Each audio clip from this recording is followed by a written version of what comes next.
بسم اللہ الرحمن الرحیم الصلاۃ والسلام علیکہ یا سیدی یا رسول اللہ وعلی آلکہ واصحابکہ یا سیدی یا حبیب اللہ۔ صحیح بخاری شریف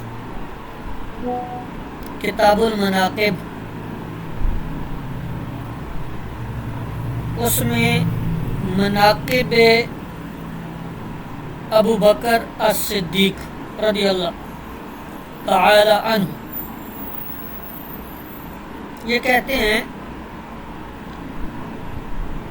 حدثنا احمد بن ابی طیب حدثنا اسماعیل بن مجالد حدثنا بیان بن بشر عن وبرۃ بن عبد الرحمن عن حمام بن الحارث قال سمعت عمارا یقول، حضرت عمار کہتے ہیں کہ رأیت رسول اللہ صلی اللہ علیہ وسلم، کہ میں نے حضور علیہ السلام کو دیکھا، وما معہ، اس حال میں کہ آپ کے ساتھ نہیں تھے، الا خمسۃ، مگر صرف 5 افراد۔ وہ کون تھے؟ اعبدن، اچھا، خمسۃ اعبدن، 5 غلام تھے، مگر میں نے اللہ کے رسول صلی اللہ علیہ وسلم کو دیکھا اس حال میں کہ آپ کے ساتھ نہیں تھے مگر 5 غلام، وامرأتان، اور 2 عورتیں، وابو بکر، اور حضرت ابو بکر۔ علامہ بدر الدین عینی رحمۃ اللہ علیہ اس حدیث کی تشریح میں فرماتے ہیں کہ اس میں حضرت ابو بکر صدیق کی منفرد فضیلت ہے، کیونکہ آپ سب سے پہلے اسلام لائے اور آپ سے پہلے آزاد مردوں میں سے کسی نے اسلام قبول نہیں کیا تھا۔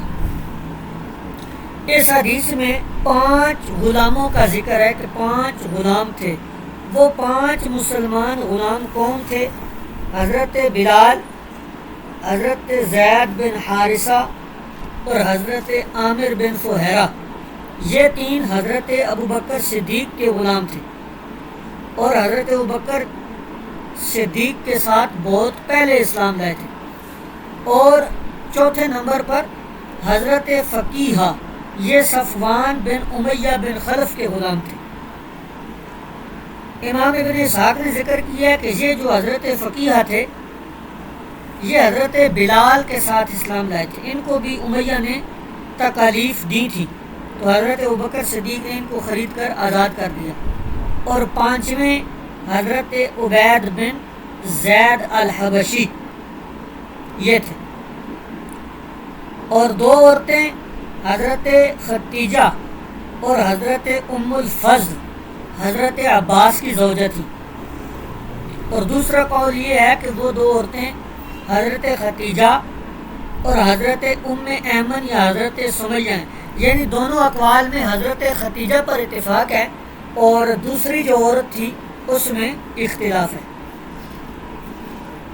اگلی حدیث پاک دیکھیے، حضرت ابو درداء رضی اللہ تعالیٰ عنہ سے روایت ہے، آپ فرماتے ہیں کہ میں نبی کریم علیہ السلام کے پاس بیٹھا ہوا تھا کہ اچانک حضرت ابو بکر صدیق رضی اللہ تعالیٰ عنہ اپنے کپڑے کو ایک کنارے سے اٹھائے ہوئے آئے، حتیٰ کہ ان کے گھٹنے ظاہر ہو رہے تھے۔ تو حضور علیہ السلام نے ارشاد فرمایا، لگتا ہے تمہارے ساتھی کسی کے ساتھ جھگڑ کر آئے ہیں۔ پس انہوں نے، یعنی حضرت ابوبکر صدیق نے سلام کیا، فقال انی کان بینی و بین ابن الخطاب شیء، اور کہا یا رسول اللہ، میرے اور خطاب کے بیٹے کے درمیان کچھ رنجش ہو گئی ہے، سو میں نے جلدی میں انہیں کچھ کہہ دیا، پھر میں نادم ہوا، تو میں نے ان سے گزارش کی، ان سے سوال کیا کہ وہ مجھے معاف کر دیں، لیکن انہوں نے کیا کر دیا؟ انکار کر دیا، مجھے معافی نہیں دی۔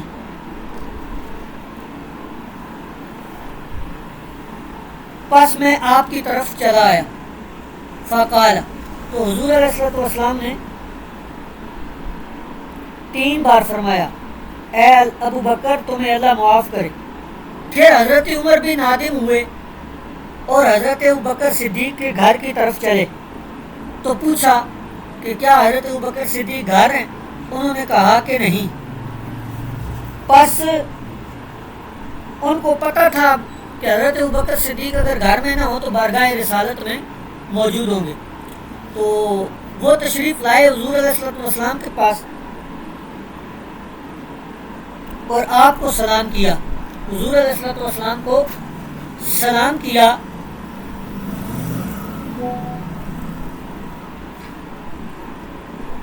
پس حضور علیہ السلام کا چہرہ مبارک متغیر ہونے لگا، یہاں تک کہ سرخ ہو گیا، اور حضرت ابوبکر صدیق جو ہیں وہ کیا ہو گئے؟ خوف زدہ ہو گئے، ان پر خوف طاری ہو گیا۔ انہوں نے دوزانو بیٹھ کر عرض کی یا رسول اللہ صلی اللہ علیہ وسلم، اللہ کی قسم میں ہی ظلم کر رہا تھا۔ 2 مرتبہ فرمایا تو حضور علیہ السلام تب فرمایا کہ بے شک اللہ نے مجھے تمہاری طرف مبعوث کیا، پس تم لوگوں نے مجھے جھوٹا کہا یا میری تکذیب کی، تو حضرت ابوبکر صدیق نے اس وقت مجھے سچا کہا اور میری تصدیق کی اور اپنی جان اور مال سے میری غمخواری کی، تو کیا تم لوگ میرے صاحب کو ستانا چھوڑتے نہیں ہو؟ پھر اس کے بعد حضرت ابوبکر صدیق کو کبھی بھی ایذا نہیں دی گئی۔ اس حدیث مبارکہ میں چند مسائل جو ظاہر ہوئے، ایک تو یہ کہ حضرت ابوبکر صدیق رضی اللہ تعالیٰ عنہ کو بارگاہ مصطفیٰ صلی اللہ علیہ وسلم میں بہت وجاہت اور قرب حاصل تھا۔ اگرچہ حضرت ابوبکر صدیق فرما بھی رہے تھے کہ یا رسول اللہ غلطی میری ہے، مجھ سے خطا ہوئی ہے، اس کے باوجود حضور علیہ السلام نے فرمایا کہ تم لوگ میرے صاحب کو چھوڑتے ہو یا نہیں چھوڑتے ہو، ایسے درگزر کرتے ہو یا نہیں کرتے ہو۔ دوسرا مسئلہ یہ معلوم ہوا کہ اگر کبھی غلطی ہو جائے تو معافی مانگ لینے میں کوئی برائی نہیں ہے، اس سے عزت کم نہیں ہوتی۔ تیسرا مسئلہ یہ معلوم ہوا کہ کسی شخص کے منہ پر اس کی تعریف کرنی جائز ہے اس وقت جب کہ یہ اطمینان ہو کہ وہ اپنی تعریف سن کر مغرور نہیں ہوگا۔ چوتھی بات اس سے یہ معلوم ہوئی کہ کوئی بھی عظیم المرتبت شخص بشری تقاضوں سے مستثنا نہیں ہے، اس سے بھی خلاف اولا کام ہو جاتا ہے، لیکن جس پر خوف خدا غالب ہو وہ فوراً اس سے رجوع کر لیتا ہے۔ اگلی حدیث پاک دیکھیں، حضرت عمر بن العاص نے حدیث بیان کی، وہ کہتے ہیں کہ بے شک نبی کریم علیہ السلام نے انہیں ذات السلاسل کے لشکر پر بھیجا۔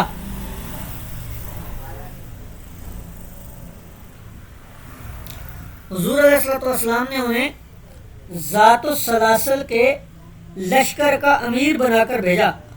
پس آپ کی خدمت میں حاضر ہوا تو آپ سے پوچھا کہ آپ کو لوگوں میں سے سب سے زیادہ محبوب کون ہے؟ تو آپ صلی اللہ علیہ وسلم نے فرمایا حضرت عائشہ۔ میں نے پوچھا مردوں میں سے کون ہے جو آپ کو سب سے زیادہ پسند ہے یا محبوب ہے؟ تو حضور علیہ السلام نے فرمایا ان کے والد، یعنی حضرت سیدہ عائشہ صدیقہ کے والد۔ قال فقلت، انہوں نے کہا میں نے پھر پوچھا کہ اس کے بعد کون ہے، پھر کون ہے؟ تو فرمایا عمر بن الخطاب، پھر حضرت عمر بن خطاب۔ فعد رجالا، پھر آپ نے کئی مردوں کو گنا۔ امام بخاری رحمۃ اللہ تعالی علیہ فرماتے ہیں امام عینی حنفی رحمۃ اللہ علیہ اس کی شرح میں ارشاد فرماتے ہیں کہ اس حدیث کو فضائل ابو بکر میں اس لیے روایت کیا کہ نبی کریم علیہ الصلوۃ والسلام کے بعد سب سے افضل حضرت ابو بکر صدیق ہے.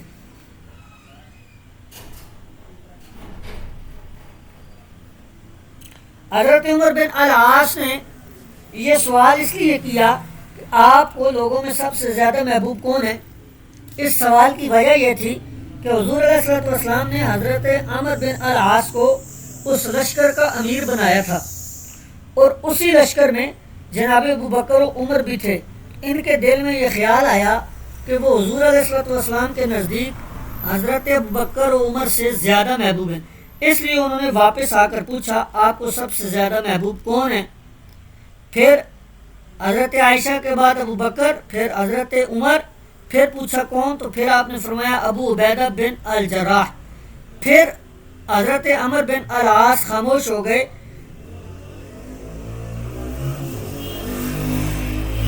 تاکہ ان کا نام سب کے آخر میں نہ آئے. اگلی حدیث پاک دیکھیے. حضرت ابو ہریرہ رضی اللہ تعالیٰ عنہ بیان کرتے ہیں کہ میں نے اللہ کے رسول صلی اللہ علیہ وسلم کو یہ فرماتے ہوئے سنا کہ جس وقت ایک چرواہا اپنی بکریوں کے درمیان میں تھا، اس ریوڑ پر ایک بھیڑیے نے حملہ کیا اور ان میں سے ایک بکری پکڑ لی. چرواہے نے اس بکری کو ڈھونڈ لیا، یعنی وہ بھیڑیا جو لے کر گیا تھا اس کو ڈھونڈ لیا بکری کو. تو بھیڑیے نے چرواہے کی طرف مڑ کر دیکھا اور کہا درندوں کے دن بکریوں کا محافظ کون ہوگا، جس دن میرے سوا ان کا کوئی چرانے والا نہیں ہوگا، اور جس دن ایک مرد ایک گائے کو ہانک کر لے جا رہا ہوگا.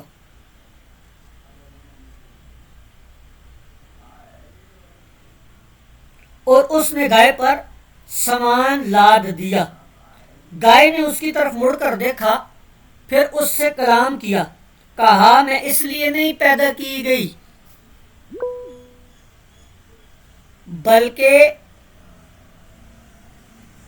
میں ہل چلانے کے لیے پیدا کی گئی ہوں. لوگوں نے کہا سبحان اللہ. پس نبی کریم علیہ الصلوۃ والسلام نے فرمایا میں اس پر ایمان لاتا ہوں اور ابو بکر اور عمر بن الخطاب. تو اس حدیث میں کتاب المناقب سے مناسبت یہ ہے کہ نبی کریم علیہ الصلوۃ والسلام نے جب حاضرین کو بھیڑیے اور گائے کے کلام کرنے کا واقعہ سنایا تو انہوں نے اس پر تعجب کیا اور کہا سبحان اللہ. نبی کریم علیہ الصلوۃ والسلام نے بتایا کہ حضرت ابوبکر اور عمر اس واقعہ پر بغیر اظہار تعجب کے ایمان لائے، کیونکہ وہ جانتے تھے کہ اللہ تعالیٰ اس پر قادر ہے. وہ جس مخلوق میں چاہے انسانوں کی طرح کلام پیدا کرنے کی صلاحیت پیدا کر دے، خواہ وہ حیوانات ہوں یا جمادات. اگلی حدیث وہی ہے. حضرت ابو بکر صدیق رضی اللہ تعالیٰ عنہ جو کنویں میں سے ڈول نکالتے ہیں، پیچھے ہم پڑھ کر آ چکے ہیں یہ حدیث، اور اس میں ذوف ہے. پھر حضرت عمر فاروق رضی اللہ تعالیٰ عنہ جو ہے وہ ڈول لے کر آتے ہیں اور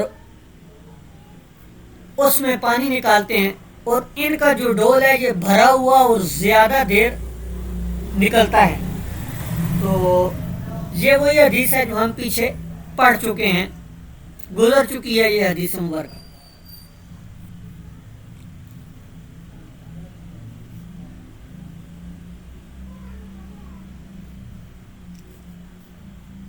اگلی حدیث مبارکہ دیکھیے. حضرت عبداللہ بن عمر رضی اللہ تعالی عنہ ارشاد فرماتے ہیں کہ حضور علیہ الصلوۃ والسلام نے فرمایا جس نے اپنے کپڑے کو تکبر کے ساتھ گھسیٹا، قیامت کے دن اللہ تعالیٰ اس کی طرف نظر رحمت نہیں فرمائے گا. پس حضرت ابوبکر صدیق نے کہا کہ میرے کپڑے کا ایک پلو لٹک جاتا ہے، میرے کپڑے کا ایک پلو لٹک جاتا ہے، ما سوائے اس کے کہ میں اس کی حفاظت کروں۔ تب رسول اللہ صلی اللہ علیہ وسلم نے فرمایا تم یہ عمل تکبر سے نہیں کرتے۔ موسیٰ نے کہا، یہ راوی حدیث ہیں موسیٰ بن عقبہ،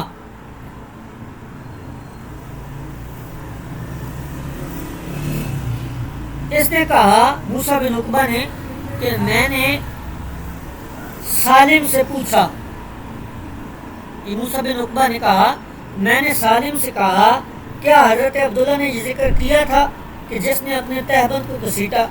انہوں نے کہا میں نے صرف یہ سنا ہے کہ انہوں نے کپڑے کا ذکر کیا تھا، یعنی جس نے اپنا کپڑا گھسیٹا۔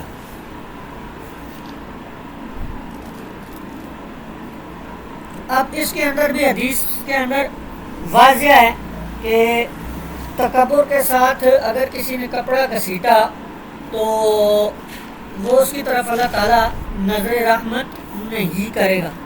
اس لیے علماء فرماتے ہیں کہ حتی الوسع کوشش کرنی چاہیے کہ جو کپڑا ہے یہ ٹخنوں سے اوپر ہو، اور یہ صرف یہ نہیں ہے کہ ازار ہی ہو بلکہ ایسی قمیض جبہ جو ٹخنوں سے نیچے جا رہا ہو، لٹک رہا ہو، وہ بھی اسی کے ضمن میں آئے گا،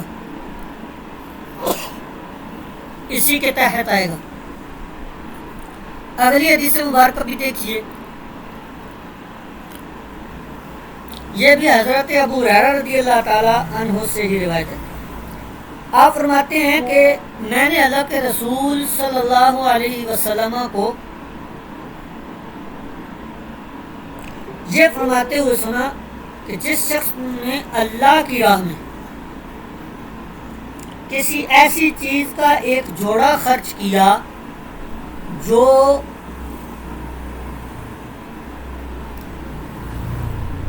جس شخص نے اللہ کی راہ میں کسی چیز کا ایک جوڑا خرچ کیا اس کو جنت کے دروازوں میں سے بلایا جائے گا، اے اللہ کے بندو یہ خیر ہے، سو جو نمازیوں میں سے ہوگا اس کو باب الصلاۃ سے بلایا جائے گا، جو مجاہدین میں سے ہوگا اس کو باب الجہاد سے بلایا جائے گا، اور جو اہل صدقہ میں سے ہوگا اس کو باب الصدقہ سے بلایا جائے گا، جو اہل صیام میں سے یعنی روزے رکھنے والوں میں سے ہوگا اس کو بلایا جائے گا باب الصیام سے یا باب الریان سے۔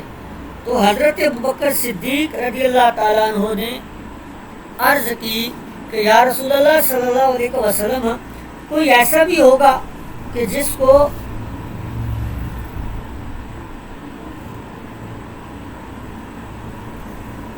یا فرمایا کہ یا رسول اللہ اس شخص کو تو کوئی خوف نہیں ہوگا جس کو ان تمام دروازوں سے بلایا جائے گا، اور کہا یا رسول اللہ کیا ایسا شخص ہے کوئی جس کو ان تمام دروازوں سے بلایا جائے گا؟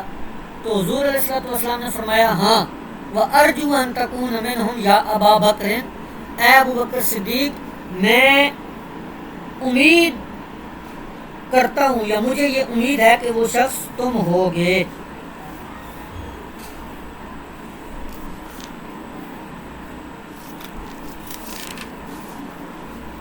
اب یہ حدیث مبارکہ بالکل واضح ہے۔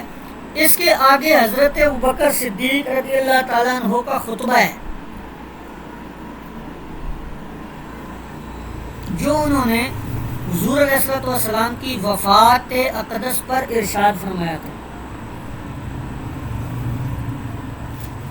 تو اس کی تشریح دیکھ لیتے ہیں، حدیث طویل ہے، اس کو آپ خود دیکھیں گے۔ اس حدیث کے اندر الفاظ ہیں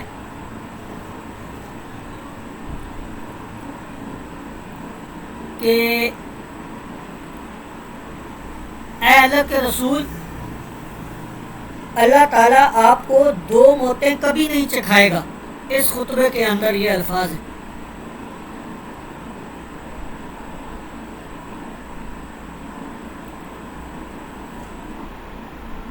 تو اس کا محمل کیا ہے، دو موتوں کی نفی کا محمل کیا ہے؟ تو شارحین حدیث لکھتے ہیں اس حدیث میں مذکور ہے کہ حضرت ابوبکر نے کہا اللہ تعالیٰ آپ کو دو موتیں کبھی نہیں سکھائے گا۔ حضرت ابوبکر نے اپنے اس قول سے حضرت عمر کی اس قول کے رد کی طرف اشارہ کیا ہے کہ ان قریب اللہ تعالیٰ آپ کو زندہ کرے گا اور آپ ان لوگوں کے ہاتھ پیر کاٹ ڈالیں گے جو آپ کو مردہ گمان کر رہے ہیں۔ حضرت ابوبکر صدیق کے رد کی تقریر یہ ہے اللہ تعالیٰ آپ پر دو موتیں جمع نہیں کرے گا، اور مراد یہ تھی اس سے کہ جس طرح عام مسلمانوں پر قبر میں سوال و جواب کے بعد موت طاری کر دی جاتی ہے، اس طرح آپ پر قبر میں موت نہیں آئے گی، حتیٰ کہ آپ پر دو موتیں جمع نہیں ہوں گی۔ تو اس کا مفہوم یہ تھا۔ اب یہاں پر حیات النبی صلی اللہ علیہ وسلم کا عقیدہ واضح طور پہ بیان ہو سکتا ہے، اکابرین امت نے بیان کیا بھی ہے۔ علامہ غلام رسول سعیدی صاحب نے نعمت الباری میں احادیث مبارکہ لکھی ہیں، اس پر آپ کو ایک کتاب عرض کر دیتا ہوں، اس کو مطالعہ فرمائیے گا۔ امام بہقی رحمۃ اللہ علیہ کی کتاب ہے حیات الانبیاء، کتاب کا نام ہے حیات الانبیاء۔ اس کی ترجمہ اور شرح کی ہے میسم عباس قادری صاحب نے، اس کا نام ہے آپ زندہ ہیں واللہ، یا واللہ آپ زندہ ہیں۔ تو یہ کتاب مطالعہ کریں، اس کے اندر حیات النبی پر بڑے جاندار قسم کے دلائل اور جو امام بہقی رحمۃ اللہ علیہ روایات لے کر آئے ہیں، ان کی جو ان کے رجال ہیں ان پر بھی گفتگو کی ہے، اور دیگر لحاظ سے جو اعتراضات وارد کیے جاتے ہیں ان کے جوابات بھی میسم عباس قادری صاحب نے شرح کے اندر دیے ہیں۔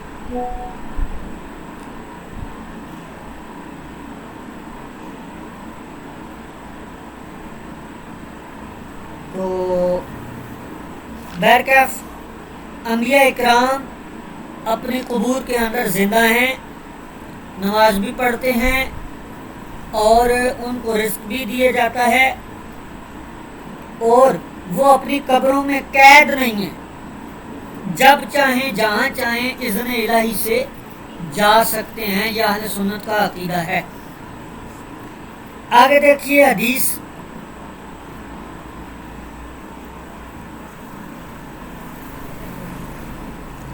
حضرت محمد بن حنفیہ اس حدیث کے راوی ہیں،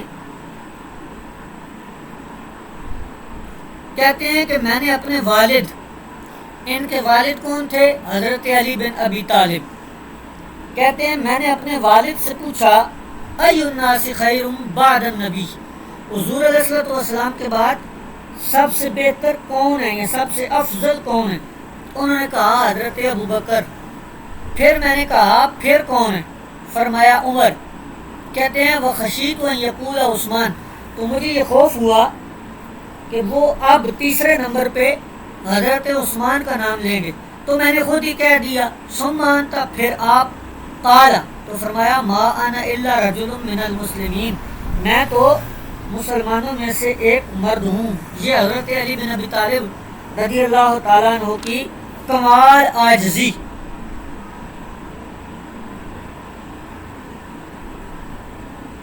اور آپ کے یہ ارشاد کہ میں تو مسلمانوں میں سے ایک مسلمان ہوں، مرد ہوں، یہ آپ کی کثر نفسی اور تواضع پر مبنی ہے، ورنہ اہل سنت کے نزدیک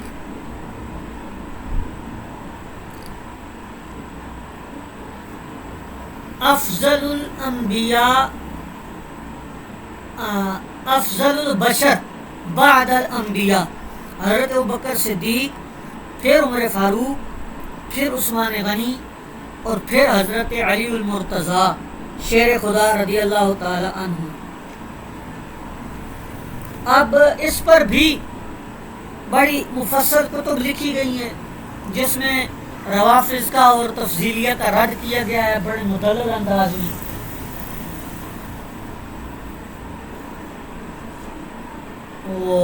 وہ دیکھ لینی چاہیے.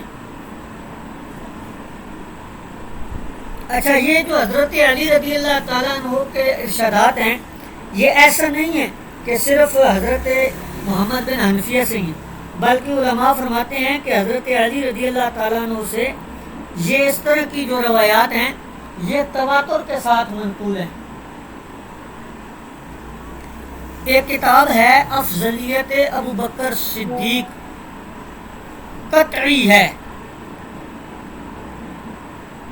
اس کے اندر حضرت علی رضی اللہ تعالیٰ عنہ سے 10 روایات بیان ہوئی ہیں. ایک حوالہ آپ لکھ لیں اپنے پاس، یہ روافض کی کتاب ہے. ابو عبداللہ، یہ حضرت امام جعفر صادق کی کنیت ہے.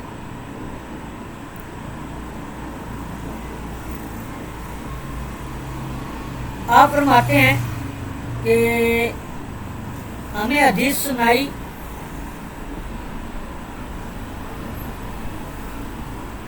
کہتے ہیں کہ مجھے سفیان ثوری نے، انہوں نے محمد بن المنقدر سے یہ حدیث سنائی کہ میں نے دیکھا کہ حضرت علی کوفہ کے ممبر پر بیٹھے ہوئے فرما رہے تھے، اگر میرے پاس ایسا شخص لایا گیا جو مجھے حضرت ابو بکر اور حضرت عمر پر فضیلت دیتا ہو تو میں اس کو ایسی سزا دوں گا جو مفتری کو دی جاتی ہے، یعنی جھوٹے کو دی جاتی ہے. ابو عبداللہ نے کہا ہمیں اور حدیث سنائیں، تو انہوں نے کہا ہمیں سفیان نے حدیث بیان کی حضرت جعفر سے. انہوں نے کہا کہ حضرت علی نے فرمایا ابو بکر اور عمر سے محبت رکھنا ایمان ہے اور ان سے بغض رکھنا یہ کفر ہے. یہ روافض کی کتاب ہے رجال الکشی، اس کا صفحہ نمبر 338 ہے.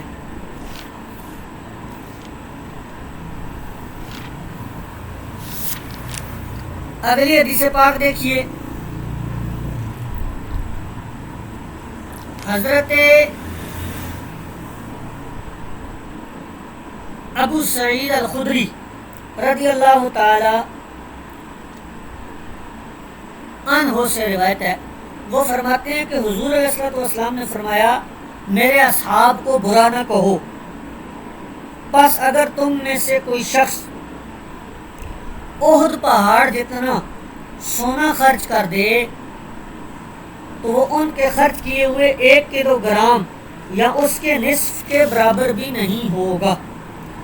جریر اور عبداللہ بن داؤد اور ابو معاویہ اور محاذر نے شعبہ کی مطابقت کی ہے اعمش سے،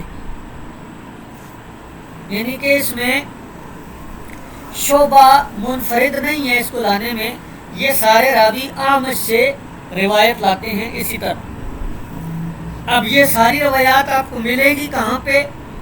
ایک کتاب ہے المسند المصنف المعلل، اس میں آپ کو اس کے تمام طرق ایک ہی جگہ پر مل سکتے ہیں. اگر کوئی تحقیق کا ذوق رکھتا ہے اس کتاب کی طرف راغب ہو اور اس کا مطالعہ کرے.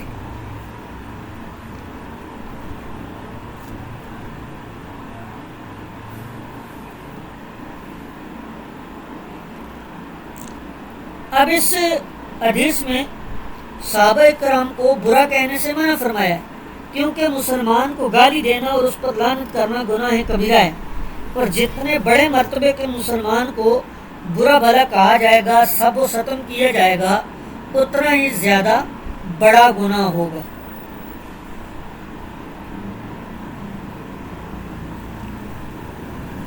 تو صحابہ اکرام انبیاء اور رسل کے بعد روئے زمین پر سب سے افضل بشر ہیں اور ان کا قرن خیر القرون ہے.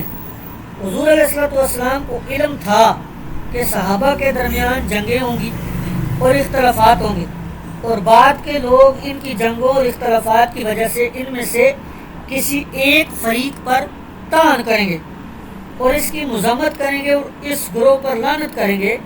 تو آپ نے اس کا سد باب کرنے کے لیے انہیں پہلے ہی صحابہ اکرام کو برا کہنے سے منع فرما دیا، سو بعد کے مسلمانوں پر لازم ہے کہ وہ صحابہ کے مشاجرات اور تنازعات میں نہ پڑیں اور ان میں سے کسی فریق کو برا نہ کہیں، اور ان کی نیکیوں اور اسلام کے لیے ان کی خدمات کا ذکر کریں، اور ان کی باہمی جنگوں میں ان کی مناسب تعویل کریں، اور سوائے خیر کے ان کا ذکر نہ کریں۔ اہل سنت کا موقف کیا ہے؟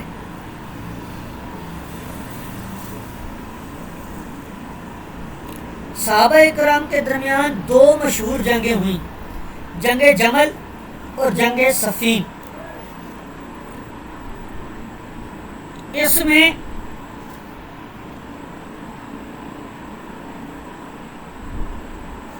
جنگ جمل جو ہے یہ حضرت علی اور حضرت عائشہ کے درمیان ہوئی، اور جنگ صفین یہ حضرت علی اور حضرت امیر معاویہ کے درمیان ہوئی۔ جنگ جمل میں کوئی فریق بھی خطا پر نہیں تھا۔ حضرت قعقاع بن عمرو التمیمی کی کوششوں سے دونوں فریقین میں صلح ہو چکی تھی، اور دونوں فریق جنگ نہ کرنے اور حضرت عثمان کا قصاص لینے پر متفق ہو چکے تھے۔ جب قاتلین عثمان کو یہ خبر ملی کہ فریقین میں صلح ہو گئی ہے، انہوں نے ایک سازش کی کہ ان کا ایک فریق رات میں ان مسلمانوں پر حملہ کر دے جو حضرت عائشہ کے ساتھ تھے، کیونکہ جو قاتلین عثمان تھے یہ حضرت علی کے لشکر میں چھپے ہوئے تھے، تاکہ لوگ یہ گمان کریں کہ حضرت علی کی طرف سے باداہدی ہوئی ہے اور ان کا دوسرا فریق حضرت علی کے ساتھیوں پر حملہ کر دے، اور وہ یہ گمان کریں کہ حضرت عائشہ کے ساتھیوں کی طرف سے باداہدی ہوئی ہے۔ یوں اس غلط فہمی کی بنیاد پر جنگ چھڑ گئی اور جو نہ ہونا تھا وہ ہو گیا۔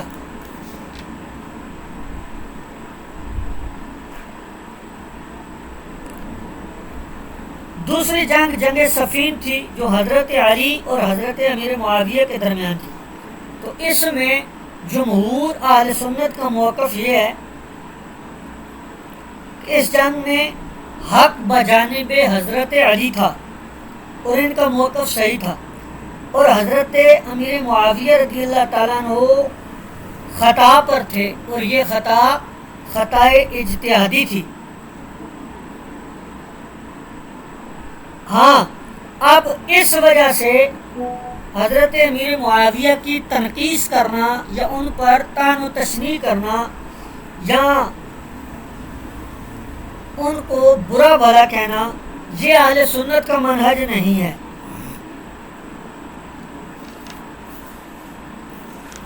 اس کے ساتھ ہی مناقب ابو بکر صدیق ہمارے اختتام پذیر ہوئے۔ نعمت الباری کے اندر علامہ غلام رسول سعیدی صاحب جلد نمبر 6 صفحہ نمبر 731 سے لے کر صفحہ نمبر 738 تک آپ نے تقریباً 40 احادیث فضائل ابو بکر میں جمع کی ہیں۔ تو یہ 40 احادیث وقت نکال کر مطالعہ کیجئے گا، اور صرف مطالعہ نہیں کیجئے گا، ان کو اپنے اوپر لازم کیجئے گا اور کیفیت بنانے کی کوشش کیجئے گا کہ حضرت ابوبکر صدیق رضی اللہ تعالیٰ عنہ کس اہمیت اور کس شان کے حامل بزرگ تھے۔ کل کے درس میں انشاءاللہ ہم مناقب عمر بن الخطاب رضی اللہ تعالی عنہ شروع کریں گے۔ آج کا درس یہیں پر کلوز کرتے ہیں۔